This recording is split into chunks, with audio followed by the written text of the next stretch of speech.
Welcome back नाज़रीन, आप देख रहे हैं सच सवेरा स्पेशल ट्रांसमिशन। पासबान मिलत यकीनन इंतहाई अहम टॉपिक आज हम डिस्कशन जिस पे कर रहे हैं, अशरा कायद मना रहे हैं कायद आज़म, और उसके साथ साथ हम डिस्कशन करें कि हमारे कौम है और 25 दिसंबर उनकी विलादत का आज दिन, खुशी का दिन है, इंतहाई अहम गुफ्तगू है, तो उसको आगे बढ़ाते हैं। जी, ये एक फेस्टिविटी होती है, एक त्यौहार का समा होता है और ये एक ट्रेडिशन भी रही है और हमें तो अपने फिर पुराने दिन भी याद आ जाते हैं कि कायद आज़म और 14 अगस्त इन 2-3 दिनों में 23 मार्च को चरागां होता था, सड़कों पे एक चहल पहल थी। अभी भी एक समा तो है और कायद आज़म की बात कम से कम आज के दिन तो सच टीवी तो पूरे 10 दिन करता है और 10 साल से ज़्यादा कर रहा है, लेकिन बाकी चैनल्स पे भी चलें आज के दिन कुछ छोटे मोटे प्रोग्राम्स जो हैं वो नशर होते हैं, लेकिन पूरा अशरा कहीं नहीं देखा, वो तो खैर सवाल ही पैदा नहीं होता। गुफ्तगू बहुत ही दिलचस्प भी है और क्योंकि माहिरीन मौजूद हैं तो बड़ी फोकस्ड और रिज़ल्ट ओरिएंटेड गुफ्तगू है। अगर हम डॉक्टर ज़ियाउल हक शम्सी साहब, मैं एक बात इस शोबे कायद आज़म और दिफा, इस शोबे पे बात करते हुए मुझे एक चीज़ ज़रूर महसूस होती है कि हम जब कहते हैं ना कि कायद आज़म ने मुख्तलिफ़ शोबों में बहुत रहनुमाई फ़राहम की एज़ ए गवर्नर जनरल, जो उनकी जितनी भी तकारीर हैं वो डॉक्टर साहब ने बहुत सही अल्फाज इस्तेमाल किए कि आफाकियत है उनमें। मैंने किसी जगह कहा था कि कायद आज़म 20वीं सदी में 21वीं सदी के आदमी थे और वाक़यान उनके बयान पढ़े। बाकी शोबों में हमने पता नहीं क्या किया उनके उसमें, लेकिन दिफा के हवाले से मैं ये कहने पे हम मजबूर हैं कि पूरा न सही लेकिन एक ख़ास जो प्रोफेशनलिज़म है हमारी फ़ौज की और जो कम वसाइल के साथ हमने जो कुछ किया है, देखें एटॉमिक बॉम्ब हमने बना लिया, स्मार्ट जो है वो वेपन्स हमने बना लिए, जो कायद आज़म की एक विजन जो उन्होंने जाके, हम फिर आप सब दोनों एक्सपर्ट से पूछेंगे, बर्री फ़ौज का अलग, बहरी फ़ौज का अलग, फ़ज़ाइया का अलग जाकर आपने गाइड दी। मुझे ये लगता है कि कायद आज़म की तकारीर और उनकी एक्सपर्टीज़ का सबसे ज़्यादा अगर असर हुआ है तो वो इसी शोबे पे हुआ है, ये कहने पे हम मजबूर हैं देख के। जी आयुब साहब, अगर मैं पिछले सेगमेंट को थोड़ा सा इसके साथ अटैच कर दूं जी ज़रूर, तो ये इंशाल्लाह ज़्यादा कम्प्रिहेंसिव हो। कायद चूँकि ड्रेस्ड अप होते थे और जो जैसे सर ने भी कहा कि पूरी सही उर्दू भी नहीं इवन बोल सकते थे, तो इल्ज़ाम जो था तो उन पे तो अंग्रेज़ियत का था। लेकिन ऑनेस्टली स्पीकिंग, जब मैं उनको वीवीआईपी कहता हूँ ना, वाइड वीवीआईपी, तो वो इसलिए भी कहता हूँ कि वो एक बहुत ही पक्के मुसलमान थे, इसमें तो कोई शक नहीं। क्यों? उनके अमल और उनकी तकारीर, सोच इंस्पायर्ड थी इस्लामिक टीचिंग और इस्लामिक वैल्यूज से। खुद उन्होंने अपनी तकारीर में भी ये कहा कि मैं तो इस्लाम से लेता हूँ जो सोर्स लेता हूँ, इसलिए कि उनकी जो स्ट्रेंथ थी ना, जो वो ड्रॉ करते थे, वो इस्लाम से करते थे। उनका मुखालिफ बेशक उनको कुछ भी कहता, ठीक, और मुसलमानों ने भी यही समझा। मुसलमानों को जब यकीन हो गया इस बात का कि ठीक है इसे उर्दू नहीं आती, ठीक है ये कुर्ता पैजामा नहीं पहनता, उस ज़माने में शलवार तो इतनी थी नहीं, 47 के बाद उन्होंने फिर तो उन्होंने कहा कि हमें यही कबूल है, ठीक। और जैसे मैंने शुरू में अर्ज़ किया था, सर ने भी कहा कि उनकी तमाम यानी जो वैल्यूज़ इस्लाम से उन्होंने अडॉप्ट की थी वो बाकी दुनिया के तरक्की याफ्ता ममालिक ने अपने कॉन्स्टिट्यूशंस में अडॉप्ट की। फिर जितनी भी इंटरनेशनल इंस्टीट्यूशंस हैं, ऑर्गेनाइजेशंस हैं, यूएन है और जितनी भी दूसरी, उन्होंने अपने अपने मिशंस में उनको इनकॉर्पोरेट किया, इंटीग्रेट किया उन तमाम अल्फाज को, ठीक। और उसके बाद हमने उनको फरामोश कर दिया और हम इस नहज पे पहुंचे, ठीक। अब आ जाए उनकी दिफाई महारत। मैं उनको दिफाई तर्जियागार नहीं कहता, दिफाई माहिर थे, क्योंकि मैं पहले भी अर्ज कर चुका हूं कि दुनिया का सबसे मुश्किल काम होता है आज़ादी लेना।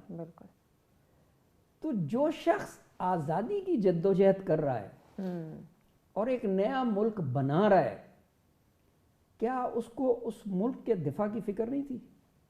بالکل. یہ کیسے ہو سکتا ہے جبکہ معلوم ہے کہ مخالفت کتنی ہے, اور مخالف آزادی سے پہلے کیا کہنا شروع ہو گیا, اور مخالفت صرف باہر والوں کی طرف سے نہیں تھی, اندر والوں کی طرف سے بھی تھی. صحیح بات.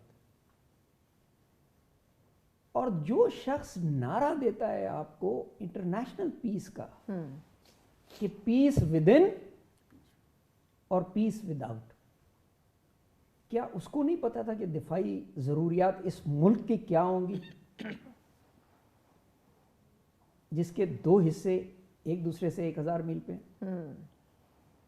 تو یہ ویژن تو انہوں نے اسی وقت دے دیا تھا. مضبوط دفاع, بالکل جیسے میں نے اپنی پوئٹری میں بھی کہا تھا کہ فوج مضبوط چاہیے, کیونکہ اس خطے کا, جیسے سر نے کہا, جیوگرافیکل پیوٹ ہے, اس کا دفاع آسان نہیں تھا, اسی لیے انہوں نے مضبوط فوج کی بات کی تھی.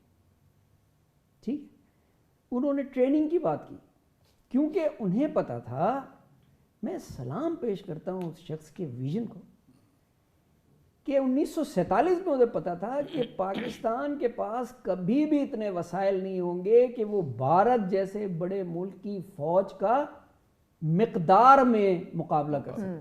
صحیح بات ہے, بالکل ٹھیک, درست کہا. اس لیے انہوں نے 2 چیزوں پہ بہت زور دیا, ٹریننگ اور ڈاکٹرینل ایوولوشن, یعنی حکمت عملی,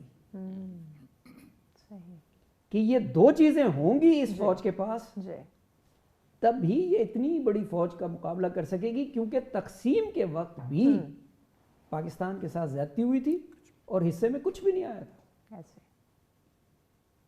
جیسے سر نے کہا کہ ہمارے پاس تو پیپر پن بھی نہیں تھا. جس قوم کے پاس آزادی کے وقت پیپر پن نہیں تھا, اس کے پاس بندوق اور توپ کہاں سے آنی تھی؟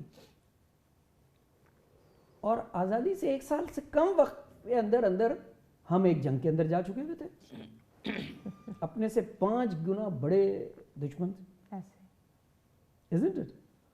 اور فوج کا کمانڈر بھی اپنا نہیں تھا, کوئی غیر تھا, جس نے who had the audacity, یعنی اس کی ہمت کیسے ہوئی کہ اس نے قائد کو کہا کہ نہیں جی میں فوج نہیں بھیجتا. isn't it? So ایک لمحے کے لیے ہم تاریخ کو وہ کر دیں تو جیسے آپ نے بھی کہا کہ وہ 21ویں صدی کے لیڈر تھے, ویژن, صرف ویژن کی وجہ سے انہوں نے کہا دیکھیں جی فوج مضبوط ہونی چاہیے, دفاعی نظام اپنا خود بنائیں, یعنی ملٹری سسٹم خود بنائیں, دفاعی پیداوار آپ کی اپنی ہو, باہر سے کچھ نہیں ملے گا, خود اعتمادی پیدا کریں, سیلف کانفیڈنس, سیلف ریلائنس, باہر کے جتنی بھی ادارے اور تنظیمیں کسی پہ بھروسہ نہ کریں. تو قرآن نے بھی کہا ہے یہود و نصارہ تمہارے دوست نہیں ہو سکتے. صحیح بات, بالکل ٹھیک. اور قائد چونکہ انسپریشن ادھر سے لیتے تھے, اس لیے انہوں نے کہا باہر کسی پہ بھروسہ کرنے کی, اپنے قوت بازو پہ آپ نے. جی, اور وہ عالمی حالات دیکھ بھی رہے. آپ دیکھیں ایک شخص جس نے ورلڈ وار 1 میں آٹومن امپائر کو تباہ ہوتے ہوئے دیکھا, ڈس انٹیگریٹ ہوتے ہوئے دیکھا, 650 سال پرانی امپائر انہی انگریزوں کی سازشوں کی وجہ سے, isn't it? پھر اس کے بعد اس نے ورلڈ وار 2 دیکھی, یعنی ورلڈ وار 1 کے بعد کولونائزیشن ہوئی, جتنی ریاستیں آٹومن سے ٹوٹی, انگریز اس پہ غاصب ہوئے, بندر بانٹ ہوا افریقہ کا اور مڈل ایسٹ کا, اور اس کے بعد ورلڈ وار 2 کے بعد قائد کو پتا تھا کہ اب انگریز کمزور ہو چکا ہے اور اب یہ ریاستیں وہ مزید کچھ عرصے قابو میں نہیں رکھ سکتا. تو انڈیا نے تو شاید आज़ाद हो ही जाना था 2 साल बाद, लेकिन कायद को ही पता था कि अगर ये मेरे सामने मैं ये काम नहीं कर सका तो ये इसको मुश्किल क्या बल्कि नामुमकिन खींच के ले जाएंगे। जी डॉक्टर साहब, अच्छे प्रोग्राम की एक खूबी ये होती है कि कंपेयर को सवाल नहीं पूछना पड़ता। जी और कंपेयर जो है वो खुद शामिल हो जाता है गुफ्तगू में। इनकी बातों से मुझे इतनी बातें याद आ रही कि मेरा ख्याल आज का प्रोग्राम कम कर पड़ जाएगा, लेकिन आप सवाल जरूर पूछिए। नहीं, वही कि कायदे आज़म का जो दिफा का विजन था, जो मैंने अभी अर्ज़ किया ना कि मुझे जिन शोबों में कायदे आज़म के की गाइडेंस अभी भी महसूस होती है कि वो मुसलसल चल रही है, उनमें से एक ये दिफा का शोबा है। बहुत कम मुद्दत कायदे आज़म ज़िंदा रहे, लेकिन तीनों अफवाज के सेंटर्स में वो गए और बड़ी बामाना तकारीर उन्होंने वहाँ पर की। मैं चाह रहा हूँ उसका भी थोड़ा जिक्र हो जाए। जी उससे पहले मैं, क्योंकि सेहत भी उनकी अच्छी नहीं थी, वो शम्सी साहब ने जिस तरफ इशारा किया है कि कायदे आज़म जब इस सल्तनत की बुनियाद रख रहे थे ना, तो उनके जहन में एक ब्लूप्रिंट ज़रूर था। ये हो ही नहीं सकता कि उन्होंने ना सोचा उस मतलब वो ब्लूप्रिंट था। और जैसे इन्होंने कहा कि एक दिफा का जो ख़ास एलिमेंट है उनके जहन में था। अच्छा, आप ये देखिए कि उनका इम्प्लीमेंटेशन मैकेनिज़्म कितना स्ट्रॉन्ग था।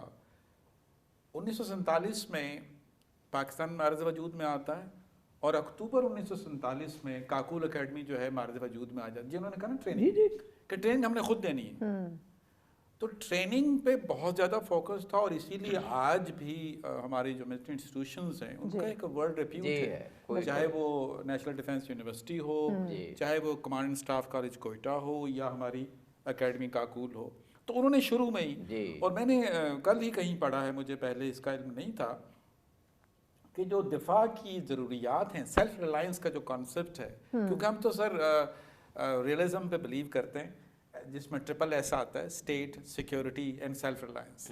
तो ये कायदे आज़म का बुनियादी असूल था कि हमने किसी पर रिलाई नहीं करना। और मैंने कल पढ़ा है कि काज़ी मोहम्मद जिन्ना ने पाकिस्तान के मारदूज में आते ही एक डिफेंस फैक्ट्री कहीं इधर हमारा जो CMH है इसके पीछे कहीं खोलने की इजाज़त दी थी। वो बन के फिर बाद में वो फिर एक्सपैंड होती। तो उनके जहन में ये बड़ी एक सोच थी सेल्फ रिलायंस की। अच्छा, आपने बात की तीनों सेंटर्स में गए, कोयटा, कराची और लाहौर। आप ये देखिए कि 13 महीने के अरसे में जहाँ स्टेट स्ट्रक्चर को संभालना है, जहाँ दुश्मनों से मिलना है, वो इस तरफ गाफिल नहीं थे। एयरफोर्स भी गए, आर्मी भी गए, नेवी भी गए। नेवी तो उसको बिल्कुल नेसेंस्ड सी थी उस वक्त, एयरफोर्स भी इतनी ज़्यादा, लेकिन उन्होंने इसकी अहमियत को नज़रअंदाज नहीं किया कि ये तीनों फोर्सेस जो हैं वो बहुत बड़ी स्ट्रॉन्ग एलिमेंट हैं पाकिस्तान की दिफा का। और यही वजह है कि आज भी अल्लाह का शुक्र है कि पाकिस्तान अफवाज की जो रेप्यूट है इंटरनेशनल, वो उसी बेस पे है कि हमारी डॉक्ट्रिन और हमारी जो ट्रेनिंग है that is at par with the world. तो ये कायदे मोहम्मद जिन्ना ने शुरू में ही, जैसे मैंने गुजारिश की कि एक ब्लूप्रिंट उनके जहन में था, अगर ना होता तो ये 13 महीने के मुख्तसर से अरसे में वो ट्रेनिंग सेंटर भी कायम कर रहे हैं, वो डिफेंस फैक्ट्री की बुनियाद भी रख रहे हैं, वो तीनों सेंटर्स का विजिट भी कर रहे हैं। और जैसे आपने बताया, अच्छा आप देखिए एक एलिमेंट बड़ा अजीब और गरीब है कि उस वक्त जैसे इन्होंने बताया कि जनरल ग्रेसी थे उस वक्त उसको लीड कर रहे थे। और सर हमारी सारी की सारी फौज जो है वो जो वहाँ से काफिले आ रहे थे उनको संभालने में लगी हुई थी। और ये जाए कि 1948 की वार हो गई। और आप ये देखिए कि तारीख गवाह है, मुख्तलिफ दुश्मनों ने लिखा है कि अगर अनफॉर्चुनेटली हिस्ट्री का हिस्सा है, मैं इसको इग्नोर नहीं कर सकता, अगर वो नेहरू लियाकत एग्रीमेंट ना होता तो हम 48 की वार जीत गए थे, कश्मीर आज़ाद हो चुका था। Because we have cross the river Tawi. जब रिवर तवी आप क्रॉस कर लें, अच्छा ये किसकी मिसाल है? ये एक बेस्ट ट्रेनिंग की मिसाल है और एक विजन की जो कायद मोहम्मद जिन्ना ने अपनी फौज को अपने इब्तदाई दिनों में दे दिया था और फौज उस पर इंस्टिल थी। देखिए मैं इसकी मिसाल आपको जंग बदर से देता हूँ। 3 घोड़े थे, 3 या 4 तलवारें थी, लेकिन एक जज्बा था, वही जज्बा है। और आज भी हमारी अफवाज पाकिस्तान में ये जज्बा इनकलकेट करने की होगा, बिल्कुल होगा, इनकलकेट करने की ज़रूरत है कि मिशन के साथ आपने पाबंद रहना है और उस मिशन को आगे बढ़ाना है। जब तक वो नहीं होगा हम यक जान दो कालिब कभी नहीं हो सकते। क्योंकि देखें हर फौज के पीछे अवाम होती है, बिल्कुल अवाम ही फौज को एक हीरो बनाते हैं। ये जब तक 2 एलिमेंट आपस में नहीं मिलेंगे तब तक फिर पाकिस्तान में ये मसाइल जो अनफॉर्चुनेटली अभी उभरते हैं वो फिर पैदा नहीं। जी डॉक्टर साहब, मैं आना चाह रहा था, आप मुख्तलिफ़ जगहों पर जो गए आप, और सबसे पहले रिसालपुर में एयरफोर्स अभी तक फ़ख्र करती है, लेकिन उससे पहले एक और बात जो तारीख़ में बहुत कम कही गई और बहुत कम लिखी गई, मीडिया में मुझे नहीं याद पड़ता, शायद हमने प्रोग्राम तो हम 10 साल से कर रहे हैं, 2-3 साल पहले। ठीक, आप भी सब एक ब्रेक लेते हैं। ब्रेक के बाद यकीनन ये इंतहाई अहम पहलू हैं, इनको इन डिटेल आपके सामने रखेंगे, डिस्कस करेंगे, लेकिन ब्रेक के बाद हमारे साथ रहिएगा। वेलकम बैक नाज़रीन, आप देख रहे हैं सच पर स्पेशल ट्रांसमिशन पासबान वलत। आज 25 दिसंबर यकीनन इंतहाई खुशी का दिन है, क्योंकि आज कायद आज़म की विलादत का दिन है, जो कि बड़े अक़ीदत व एहतराम के साथ हम मना रहे हैं। और साथ ही एक मखसूस टॉपिक जो कि डेली आप देखते हैं कि मखसूस टॉपिक मेहमान हमारे साथ होते हैं, उस पर डिस्कशन होती है, बात हो रही है कायद आज़म का दिफा पाकिस्तान के बारे में तसव्वुर। आप जी वक्फे से कब डॉक्टर ज़ियाउल हक शम्सी साहब से मैं सवाल कर रहा था कि जो आप एयरफोर्स गए, आर्मी के सेंटर में गए, वो तो हम बात करेंगे और तफसील से करेंगे, लेकिन उससे पहले मैं अर्ज़ कर रहा था कि शायद 2-3 साल पहले मीडिया में मैंने कम से कम सच टीवी पे ही अपने प्रोग्राम में ये बयान किया कि कायद आज़म जो है वो एक वर्ल्ड टूर पर भी गए थे। यूके की जानिब से एक कमेटी बनाई गई थी कि बर्रे सगीर में ही एकेडमी कायम करनी है, और वो बड़ा लंबा टूर था, मैं पढ़ रहा था, बहुत लंबा टूर था, और पूरी दुनिया कवर कर रहे थे वो, यानी वेस्ट की पूरी दुनिया, और एक एक मुल्क में कई कई दफ़ा गए और वहाँ की एकेडमीज़ को देखा, फिर रिपोर्ट दी उस कमेटी ने।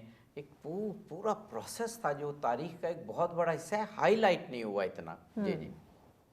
जी जैसे पहले अर्ज़ किया और सर ने भी उसको इंडोर्स किया कि ब्लूप्रिंट जो है एक ऐसी हस्ती जो एक मुल्क बना रही है, तो क्या उसने नहीं सोचा कि अब इस मुल्क को चलाना कैसे है या इसका दिफा कैसे करना है?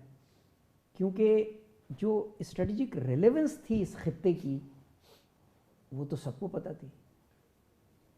अंग्रेज़ जब डीकोलोनाइजेशन का प्रोसेस शुरू हुआ तो ये आखिरी जगह थी जो किसी भी हालत में छोड़ना चाहता था। इंडियन सबकॉन्टिनेंट से इश्क था अंग्रेज को, ब्रिटिश एम्पायर को, वो किसी सूरत इसको नहीं छोड़ना चाहता। ये जिनाह ही थे जो उनकी हलक से इस वतन को निकाल के ले आए। अब आ जाएं आप इनकी फरासत के ट्रेनिंग की एकेडमी। जब उन्होंने काकूल बनाने की बात की और कहा कि फ़ौज मजबूत हो और ट्रेनिंग उसका खासा हो, तो उन्होंने सैंडहर्स्ट की मिसाल दी, जो ब्रिटिश एकेडमी थी। उन्होंने कहा इस लेवल की ट्रेनिंग का इंस्टीट्यूशन होना चाहिए। आज जब हम कायद के फरमान देखते हैं मुख्तलिफ डिपार्टमेंट्स को, उन्होंने ब्यूरोक्रेसी को भी खिताब किया, उन्होंने फ़ौज को भी खिताब किया, उन्होंने पब्लिक को भी खिताब किया। किसी एक इदारे ने अगर उनकी फरमूदात को एब्जॉर्ब किया है और उस पर अमल कर रही है आज तक, तो वो पाकिस्तान फौज है। और शायद इसीलिए इस वक्त जो एलीट इंस्टीट्यूशन अगर कोई बची हुई है आपके मुल्क में तो वो फौज है। क्यों? क्योंकि कायद ने उस मुख्तसर से अरसे में इन तीनों इंस्टीट्यूशंस को पर्सनली विजिट करके जो हिदायत दी, जो विजन दिया, उसको उन्होंने अपने इदारे में मिशन और वैल्यूज़ के तौर पे हर ऑफिस में चस्पा किया हुआ, और वो उसको जेलसली गार्ड कर रहे हैं। आर्मी को का training, armour, cavalry, air cavalry. अब आप उस शख्सियत का विजन देखें कि अभी वर्ल्ड वॉर 2 हुई है, ख़त्म हुई है, जिसमें एयर पावर ने अपने जौहर दिखाने शुरू किए, ठीक है जी। और वो एयरफोर्स एकेडमी में जाके उनको कहते हैं a country without a strong air force is at the mercy of an aggressor. Yeah. Their force You must build a strong air force which is second to none. आज 76 साल हो गए हैं, एयर फोर्स उनकी इस कोटेशन को अपने दिल से लगा के बैठी हुई, बिल्कुल सही, और उसको जेलसली गार्ड कर रही है, उसको एग्जीक्यूट कर रही है, इम्प्लीमेंट कर रही है, उसी के मुताबिक चल रही है। बिल्कुल। और कौन कौन सी 2 चीज़ें थी उसमें? डॉक्ट्रिन यानी हिकमत अमली, स्ट्रेटजी और ट्रेनिंग। क्योंकि 3.5-4 गुना बड़ी फौज को, के state of the art equipment से लेस फौज को 10 मिनट में 2 जहाज गिराती है, वो भी 21वीं सदी में आके, तो ये कोई इत्तेफाक तो नहीं हो सकता ना। बिल्कुल सही, isn't it? तो कायद ने आर्मी के लिए भी स्पेसिफिक पैगाम दिया था। नेवी, पीएनएस दिलावर के विजिट में, छोटी सी नेवी थी, ठीक है, उन्होंने कहा I know you very small still but you have to grow. Why? Because the coastal defence की अहमियत का उनसे ज्यादा किसको अंदाजा, यानी जिस शख्स की जिंदगी कराची और बॉम्बे में गुजरी हो, उससे ज्यादा कौन समझ सकता है कोस्टल डिफेंस? या फिर जिसने अपनी जिंदगी ब्रिटिश एम्पायर के अंदर गुजारी हो।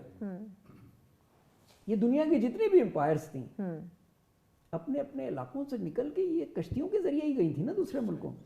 जी जी बिल्कुल सही। तो समंदर से ज्यादा अहमियत जिन्ना जैसे शख्स की किसको हो सकती है? और दोनों हवालों से कराची इस खित्ते की सबसे बड़ी डीप सी को पोर्ट है, इसका दिफा लाजिम व मलजूम है इस मुल्क के लिए, इसलिए you have to grow very fast. Navy को यकीनन मुश्किल हालात से गुजर के वक्त लगा, लेकिन आप देखें जब भी कभी वो चैलेंज हुई है, चाहे 65 हो चाहे 71 हो, उसने परफॉर्म। जी बेशक बेशक। आप जी साहब वही मैंने गुजारिश की ना कि अच्छे प्रोग्राम की खासियत होती है कि कंपेयर को सवाल नहीं पूछना पड़ता।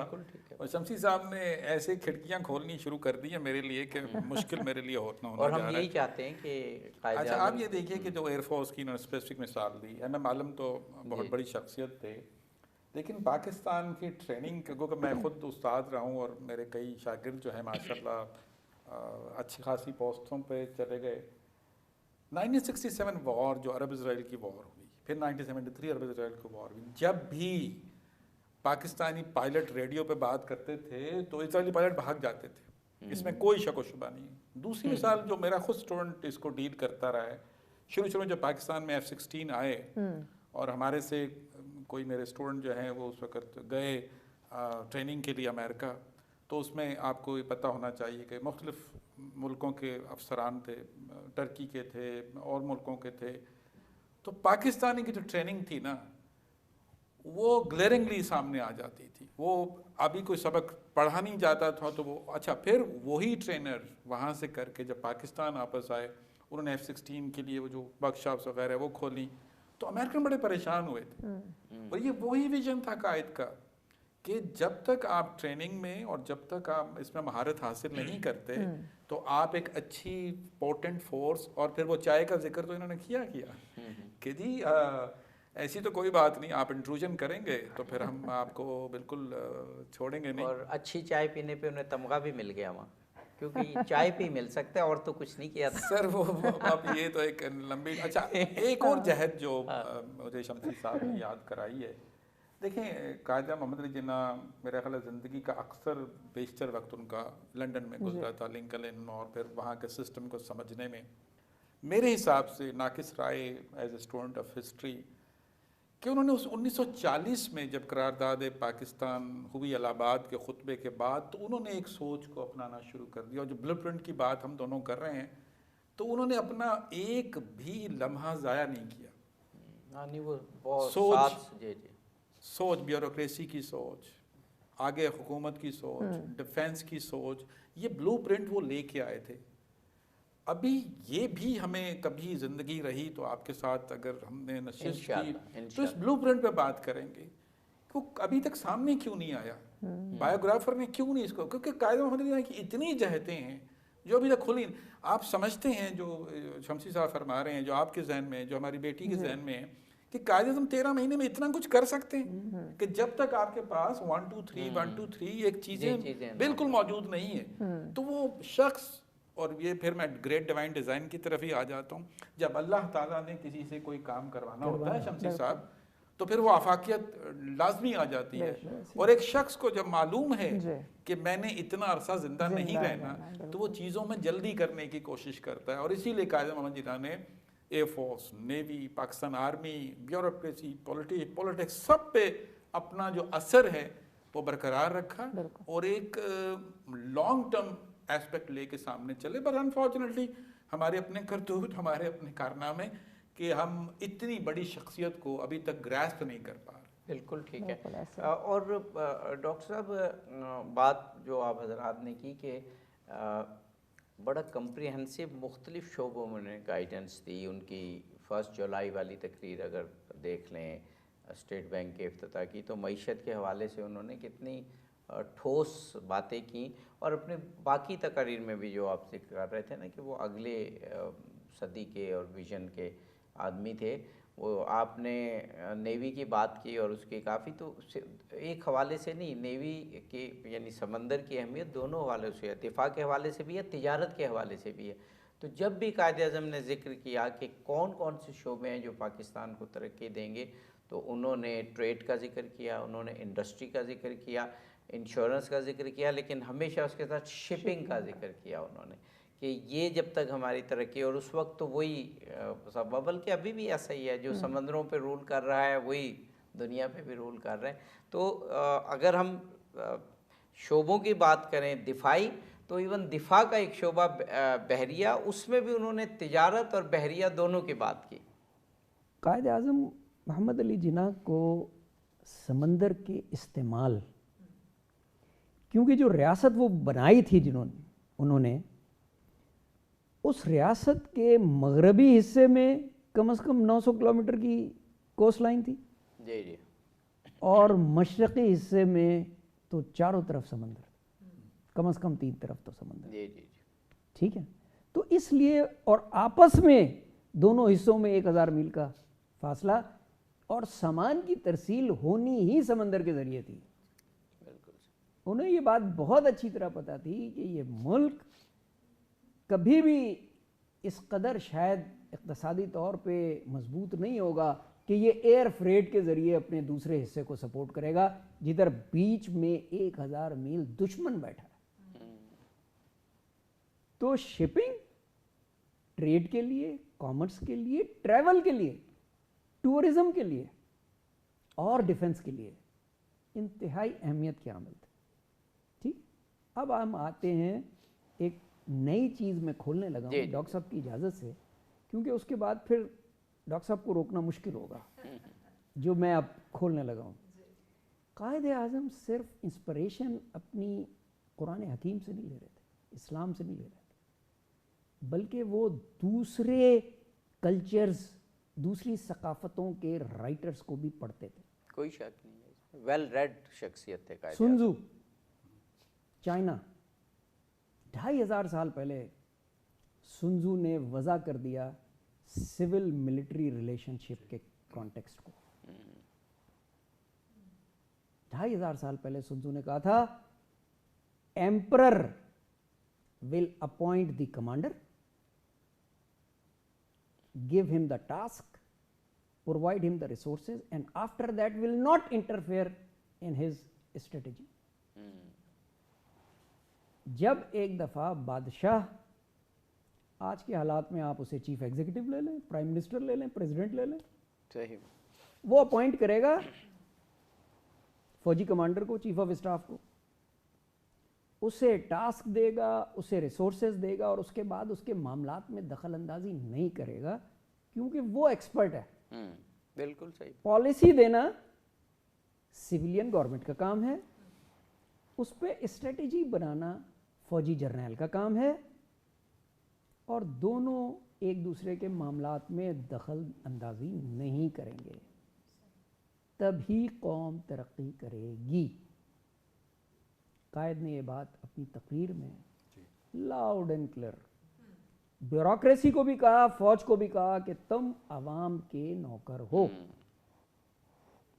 पाकिस्तानी अवाम है तो हाँ, आप सब उनकी खिदमत पे मामूर रहेंगे, isn't it? सो अब आप विजन देखें। फौज को कहा कि आपने उस पॉलिसी में अमल करना है जो सिविलियंस ने आपको दी है, लेकिन मजबूत आपने इतना होना है कि दुश्मन आपको लाइटली न ले। कॉन्फिडेंस होना चाहिए आप में, ट्रेनिंग होनी चाहिए, और उसके बाद असलहा साजी आप खुद करें, तंजीम साजी आप खुद करें, दिफाई उमूर आप खुद हैंडल करें। आपको पॉलिसी दे दी गई है, और पॉलिसी क्या है?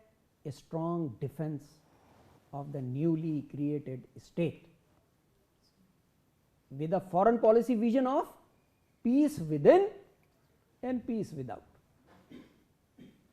हम अमन के साथ रहना चाहते हैं, अपने वतन में भी और दूसरों के साथ भी। और कायदे आज़म सिर्फ इस खित्ते के अमन के दाई नहीं थे, इंटरनेशनल पीस की बात करते थे। जी बिल्कुल सही है, बहुत सारी तकरीरें आपकी। International piece, Y?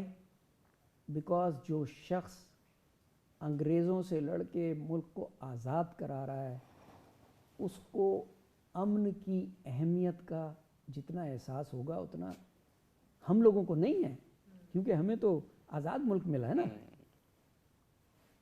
हमें तो आज़ाद मुल्क मिला है। आप भी सब एक ब्रेक लेते हैं, ब्रेक के बाद यकीनन ये इंतहाई अहम पहलू हैं, इनको इन डिटेल आपके सामने रखेंगे, डिस्कस करेंगे, लेकिन ब्रेक के बाद हमारे साथ रहिएगा।